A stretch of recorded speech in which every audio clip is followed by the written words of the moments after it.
Manila, Philippines, former President Rodrigo Duterte's legal team has informed the International Criminal Court, ICC, that the Philippine government appears willing to accept a ruling allowing his temporary release as proceedings continue over crimes against humanity, charges linked to his war on drugs. In a public redacted filing before the ICC pretrial chamber dated Friday, September 26, Defense Counsel Nicholas Kaufman said, Duterte's team agreed to the chamber's considerations in full, understanding that it will apply to any conditions for interim release.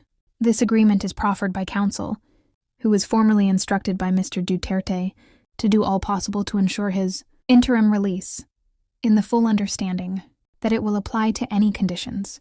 For interim release, possibility now contemplated without objection by the government of the Republic of the Philippines, which surrendered Mr. Duterte to the International Criminal Court.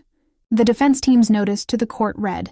The filing also cited Palace Press Officer Claire Castro, who said the Marcos administration would accept whatever decision the ICC issues on the matter. Nagbunga naman po yata ang madalas niyang pagbibiyahe. So kung iyan ay good news po sa kanila at kung ano po ang magiging desisyon ng ICC, tatanggapin naman po iyan ng pamahalaang Marcos Jr., Castro said in a palace briefing, referring to Vice President Sara Duterte's frequent travels abroad. Her constant travels have borne fruit. So, if this is good news for them and whatever the decision of the International Criminal Court, the government of President Ferdinand Marcos Jr. will accept it. The vice president previously claimed that a third country has expressed readiness to host her father if the ICC grants his interim release. However, she clarified that it was not Japan and Australia, which she had previously visited. Crimes against humanity charges unsealed. In a heavily redacted charge sheet dated July 4th but only made public on September 23rd, ICC prosecutors have charged the former president with 3 counts of crimes against humanity of murder, accusing him of involvement in at least 76 killings linked to his bloody war on drugs.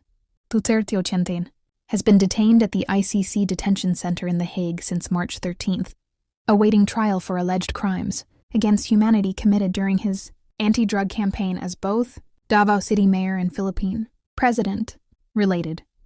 3 counts of crimes, breaking down the ICC's charges against Duterte. Appeal for Duterte's release. In June, his legal team sought interim release, citing his age and deteriorating health. Kaufman argued that Duterte poses no flight risk and that detention was unnecessary to ensure the integrity of investigations or to preclude the continued commission of crimes. The chamber, composed of presiding Judge Julia Antonella Motoc, Judge Reina Adelaide Sofia Alapini Gansu, and Judge Maria del Socorro Flores Liera, had initially expected to rule on the confirmation of charges by November. However, the confirmation of charges hearing, originally set for September 23rd, was postponed indefinitely after Duterte's camp said he was not fit to stand trial. Kaufman told the chamber that the former president suffers from impaired memory and difficulty recalling information or recognizing members of his defense team. Kaufman, representing Duterte, signed the latest submission from Dubai, United Arab Emirates.